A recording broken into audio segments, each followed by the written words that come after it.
You've just brought home a new pet, a puppy, a kitten, and you feel great. Sharing your life with a pet is a wonderful adventure. Pets do so much for us. They're playmates, listeners, entertainers, true companions who are always at our side. What do they ask in return? Not nearly as much as they give. And as long as you meet a few of their simple needs, your pet will hold up his end of the bargain. This program will show you how to hold up yours.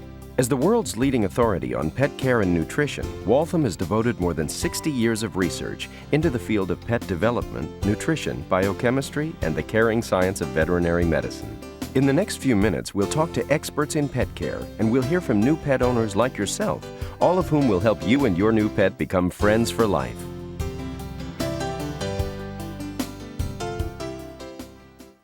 First we got her blankets, and then we took her home, and then she started laying down, and then we got her food. We got a blanket for him and a bone and some balls so we could play with them. We bought a leash, a bed, and a blanket, and dog food, and a little dog ball. The responsibilities of owning a pet start before you get your new puppy or kitten home. A little advanced preparation makes the move home smooth for everybody.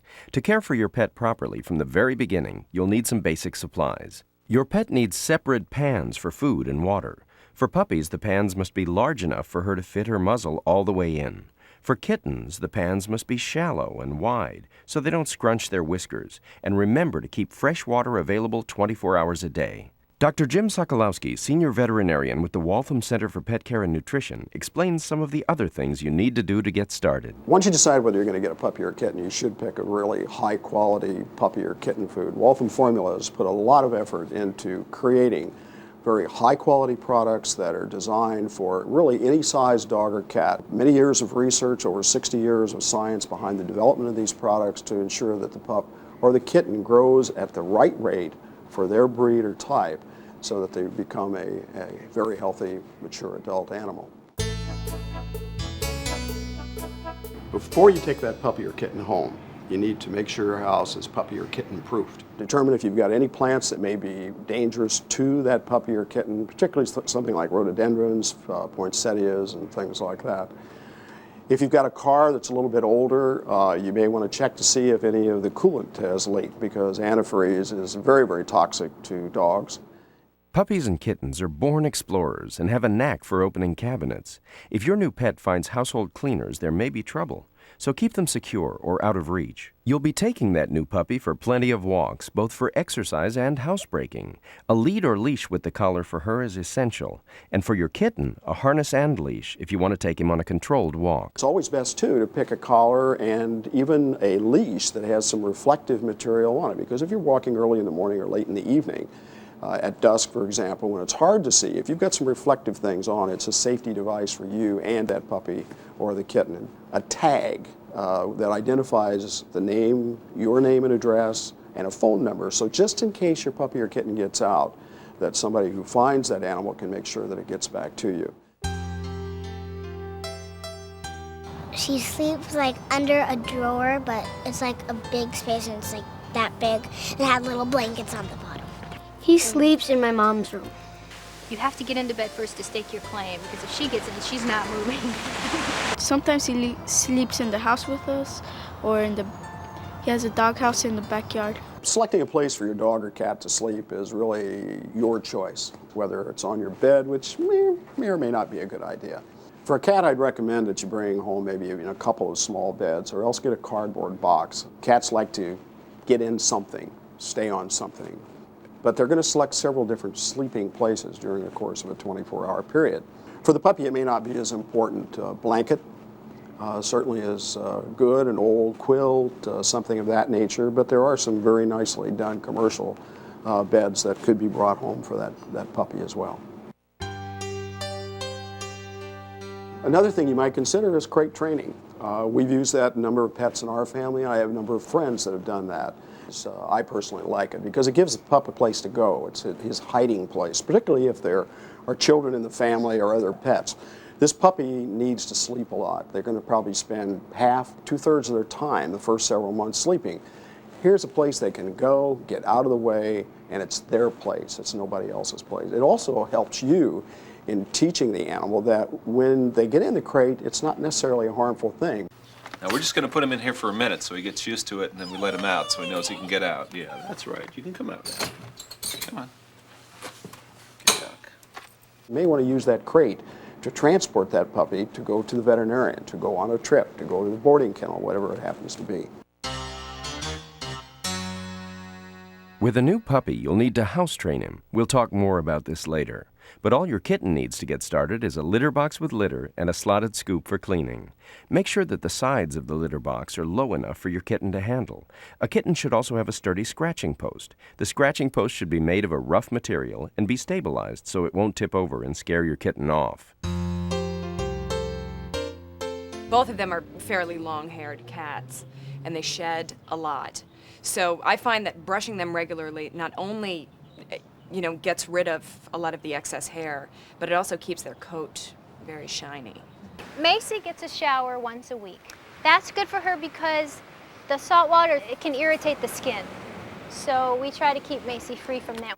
Puppies and kittens can groom themselves, but they're not going to do the kind of a job that really needs to be done. So if you use a comb and a brush, you're doing really two things. You're helping the animal clean its skin and its hair coat, but you're also interacting with that puppy or a kitten. And it can become a social event for both the pup and the kitten and you, the owner. It's also important because you can use that as a way to be checking out your puppy or kitten to see if there are any problems, like fleas. You can look for flea dirt, or if there are any sore spots or any change in the hair. Running the comb through, if there is a tender spot, that puppy or kitten is going to react to that, and you'll be able to tell it. Remember that young pets are curious. Kittens and cats are very good at turning ordinary situations into minor disasters. Make sure that spaces behind appliances and furniture are covered. It's also important to secure windows with screens to keep disease-carrying mosquitoes out. Pets who spend their first night alone are liable to yelp and whine. This can be a heartbreaking experience, but you must remember that while the pet is lonely, it's not the end of the world. You can comfort the pet occasionally, but don't come running every time he makes a sound, otherwise he'll never stop. A ticking clock or a hot water bottle in the sleeping area can give some comfort to new pets who are just getting used to their environments. Playing with and getting to know your new pet are important, but so is letting the puppy or kitten have time and space to adjust to his new environment on his own terms. Don't worry, there'll be plenty of time for romping and roughhousing in the days and weeks ahead. If I was going to give some advice, I would tell people to make sure that they have people to support them around. Don't just leave an animal sitting in a house all day long. These guys take a lot of love, a lot of attention, a lot of focus, and a lot of energy. Feed her and play with her and walk her. Having a dog is a very big responsibility, very big. Sometimes you don't feel like taking them out. You're too tired, but you have to. They have to go out. They have to be fed. They have to be groomed. They have to be loved more than anything, huh? You have to be loved. And before I go to school, I walk them around the block, and when I finish my homework at night, I walk them again. Basically, they give me companionship, and I know they're always there, and they're there to comfort me and to bring me a lot of joy. They're great friends, my cats. 'Cause we're true companions. I light up when it's you I see. We're true companions, sharing love and loyalty. We're true companions, you and me.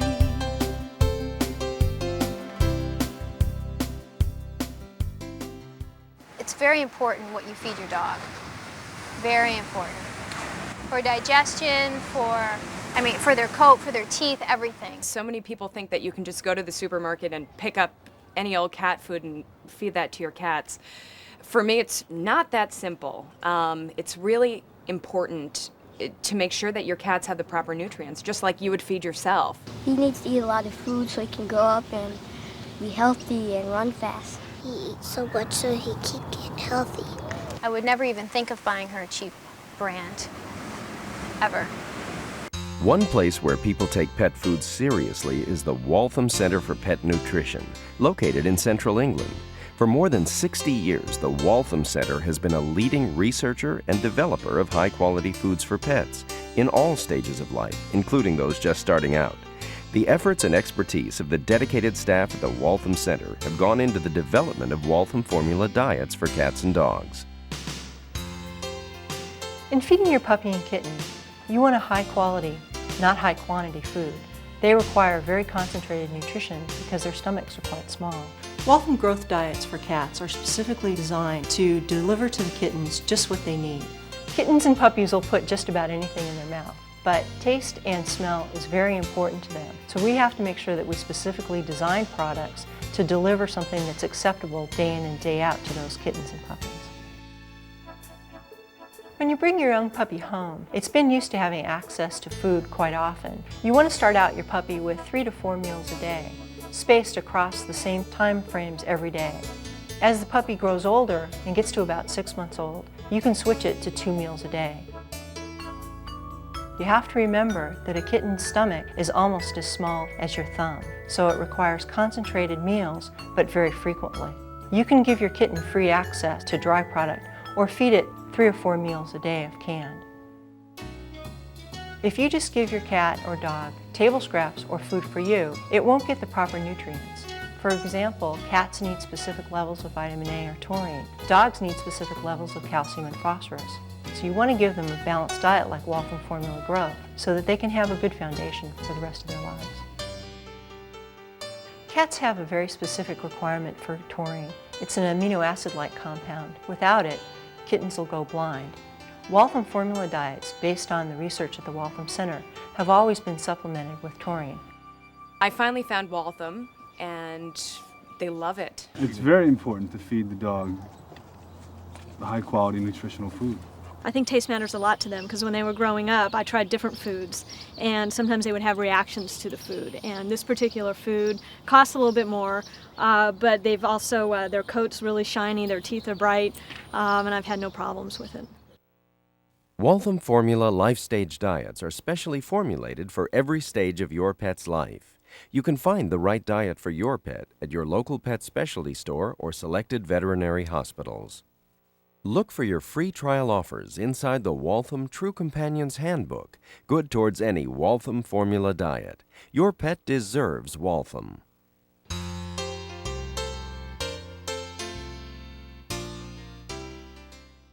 Sometimes he gets checked up, and sometimes when he gets sick, he has to take his shots.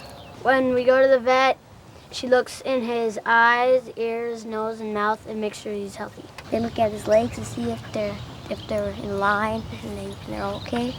We take her to the vet like 3 times a year. Pets and people have a lot in common. Maybe that's why they get along so well.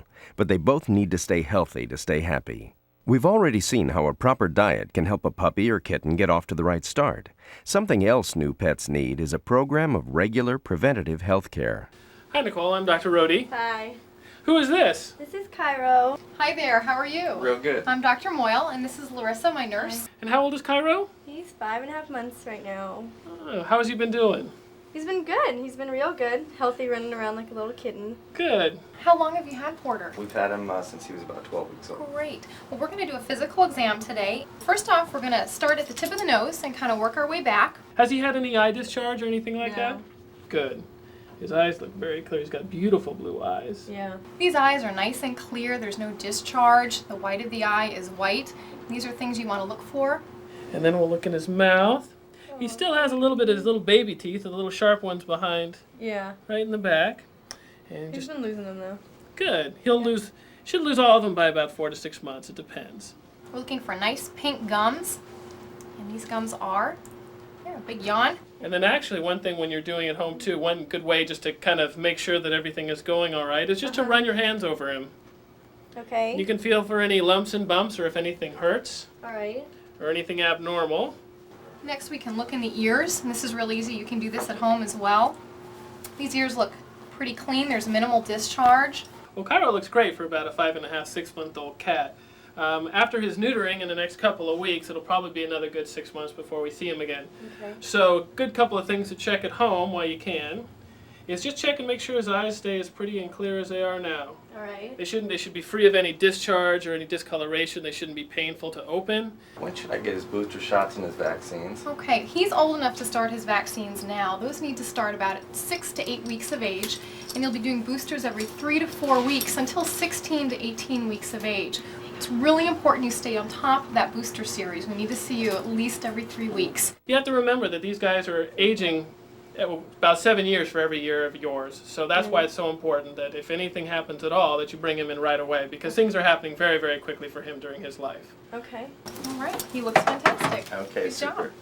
job. Thanks for coming in. We'll see you in a you. couple of weeks. The Okay. receptionist can schedule your neuter for him, and then Okay. we'll be all set. All right. Okay? If you Thank have any questions, don't hesitate to give us a call. Okay. Thanks a lot. Thanks.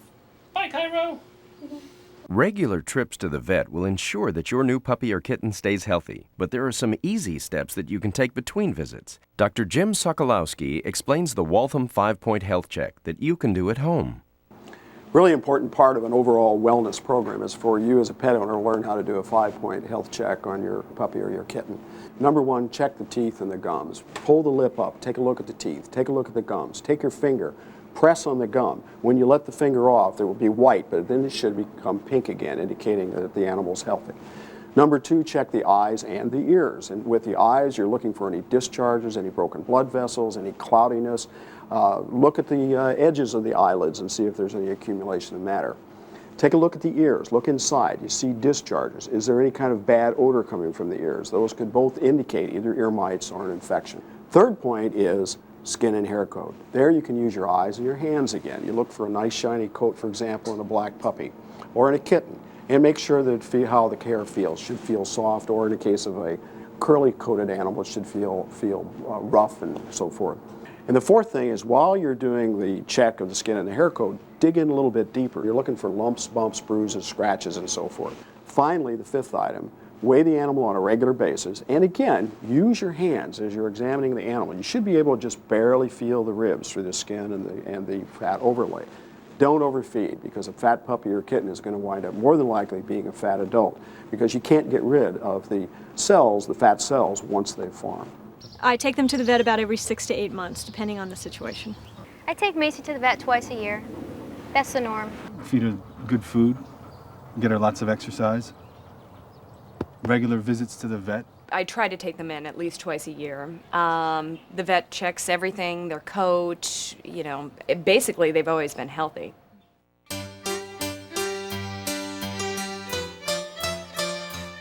We do fun stuff. I mean, he chases me around the house. Inside, he can't catch me because it's hardwood floors and it's my territory. She loves to dig in the sand. I mean, if you need a contractor, call Macy, because she will dig a hole this big. Sometimes he plays hide and seek.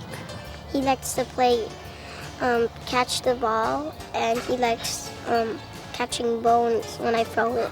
We throw the ball, and he runs and grabs it, but he doesn't bring it back because he doesn't know how to play fetch. So you just run after him, try to tackle him, and get it out of his mouth.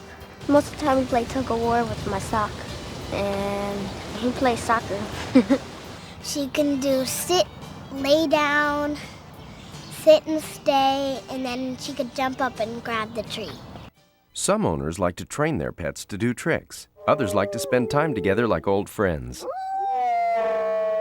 But there's one thing that happy pets have in common. They're all socialized. Simply put, socialization means that a pet gets along well not only with people, but also with other pets. Behavior specialist Dr. Roland Tripp talks about why socialization and play is so important to you and your new pet. Well, socialization means just the social interaction between the pet and people and other pets and really any other beings in the environment. In kittens, it starts around 3 weeks and is done by around 7 or 8 weeks.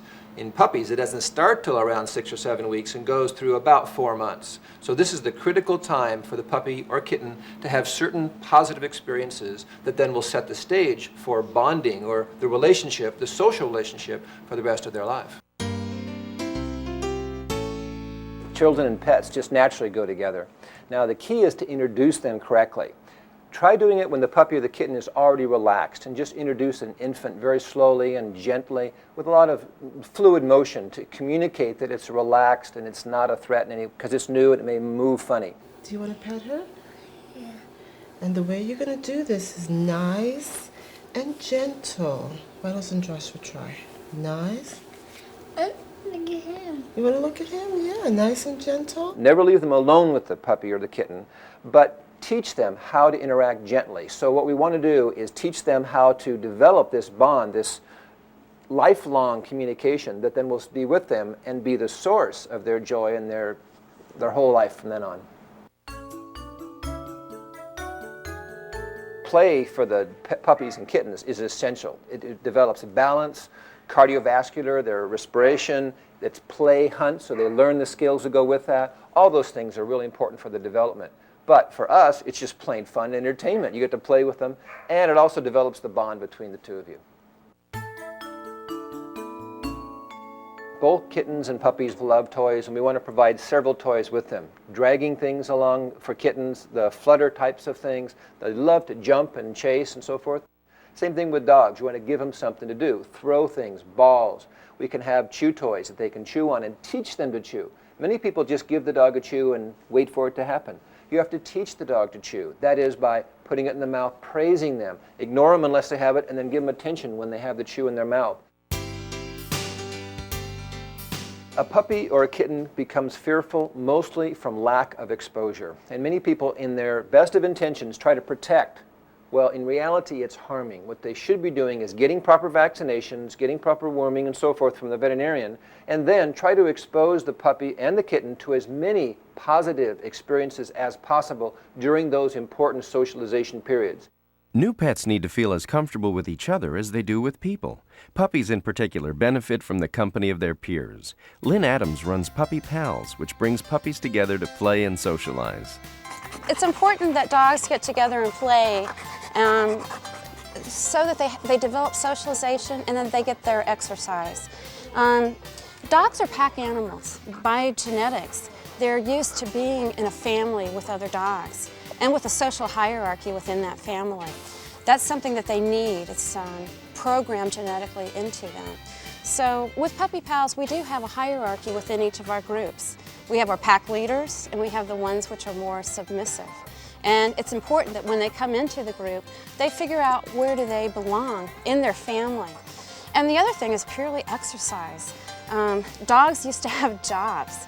They helped herd the sheep, they helped bring home dinner, they guarded the hen house, and now many of them are left with nothing more to do than to bark and chew the furniture and howl and disturb the neighbors.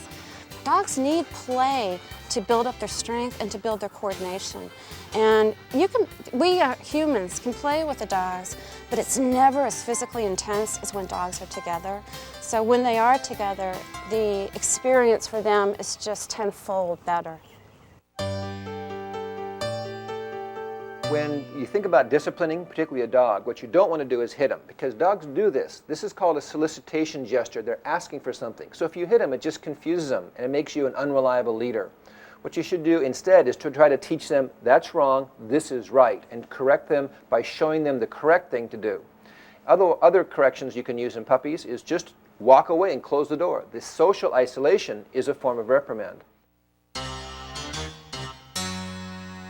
Well, house training the kitten, first of all, is simple. You just provide them some litter, and if it looks like they don't understand, you just go in and scratch a little bit in there, and they'll see that they can move it around. Now, the other thing is provide perhaps a couple of different kinds of litter. They especially usually like clumping litter, and a couple of boxes in different locations, out of the traffic flow where they can easily get to it. House training for puppies is a little more complicated. There we need to really teach the puppy and reward correct elimination. That's the key. Confine the puppy at first in a crate, on a leash, or in a room, and then take it out frequently and wait for it to go. You can stay there a minute, 2 minutes max. Give it a command. Get busy. And when it goes, praise, reward, all kinds of good stuff happens. If it doesn't go, just put it back in a confinement. The puppy will soon learn, oh, I know. The way I get to run around and have some freedom is to go eliminate in that spot. So you want to reward the elimination in that spot and then give them freedom. Gradually increase the freedom as you have more faith in them. If they make an accident, don't rub their nose in it. All we want to do is teach them, no, when you go out there, you get rewarded. In here, no response. And don't let them see you clean it up. If they see you cleaning it up, they think, oh, look at him. He's kneeling down, paying attention. I can do it for him again. That's the wrong message. What we're interested in is the bond between people and animals, and we want to do things to encourage that, because that's where the real joy is. Just feeding and taking care of it is work, but the fun is getting to know the individual, to know their personality. So there's some things you can do to increase it. For example, with cats, don't hold them against their will. When they do come to you, praise and give them lots of calm attention, but if they want to leave, let them go. With puppies, it's a little bit different. This is Porter. And Porter's going to be our little demo dog for him to show you some things you can do with your puppy that will help bond them to you. First of all, puppies often get excited and they get hyper. And if they do, what we want to do is calm them down first by elevation, or elevating the puppy. Just holding them up like this, like a toddler, just holding them like this. Now what this does is it makes them realize they really can't do anything. They can't go anywhere, and it tends to calm them down. It also teaches them that we're bigger and stronger and establishes a leadership bond. Now what we want is to be a gentle leader. That should be our role. The next thing is gentling. Now gentling is basically this, moving your hands all over the dog like this, establishing the right as the leader to touch every part of the dog and just doing it in a gentle fashion. That's why we call it gentling. The next part is to actually roll the dog over and hold it in different positions against its will.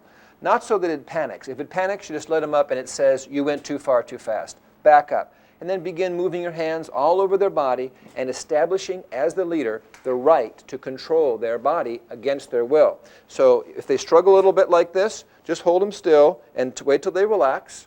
When he relaxes, then you let him up. In the domestic animals, 99% of all animals, male animals, are routinely neutered, and it's for behavioral reasons. Cats, for example, male cats get frustrated. They meow all night, they urinate on things to mark, they roam the territory, get run over by cars, they get in fights, all the negative things. So neutering relieves a lot of that pressure and stress that they feel to roam and territorize, so they can stay home and be a better friend, be a better pal. To a certain extent with the dog, it's the same thing. They tend to mark things, roam, fight. So by neutering, what it does basically is remove a frustration that they don't need. If they're in the wild, that'd be one thing. But if they're going to be a friend and a pet and live in our domestic situation, they're much more comfortable if they're neutered. Now in cats, if the spaying is they just become obnoxious. They become rolling when they go into heat, and it's really no fun for them. They're frustrated, you're frustrated, so better just to have them spayed. For example, in the female dog, they often develop cancer if you don't spay them. Well, spaying and neutering can be done really, it varies with the veterinarian. Anytime as early as 2 months, sometimes veterinarians do it. Usually it's done at around 6 months, but definitely before 1 year of age. It's very fun to be a puppy. It's fun to be a kitten. Well, what we get to do as humans is when we have a pet like that, we get to enjoy it vicariously. So when you see joy, you get joy. The more you give, the more you get, and it just bounces back and forth until it's just really a fun thing to do. Being a successful new pet owner means being responsible for your pet's well-being. There are only a few things you need to do, but if you do them correctly, the rewards will mean a friend for life for you and a lifetime of happiness for your pet. I love my dog Felipe, and he's one of my best friends. Holly's my best friend. He's one of my best friends. We have a lot of fun. He's my buddy. He really is. Magic is one of my best friends. Macy is the ultimate best friend, the ultimate best friend. Loyal, loving, makes me laugh every day. I was meant for you, you were meant for me. The best of friends will always be. I saw your face and then I knew best times of my life would be with you. 'Cause we're true companions. I light up when it's you I see. We're true companions, sharing love and loyalty. We're true companions, you and me. Like birds of a feather, peas in a pod. I give you my love, you give me your paw. You make me laugh and feel so good. I'd do anything for you, yes I would. 'Cause we're true companions. I light up when it's you I see. We're true companions, sharing love and loyalty. We're true companions, you and me. You and me. This program was brought to you by Waltham.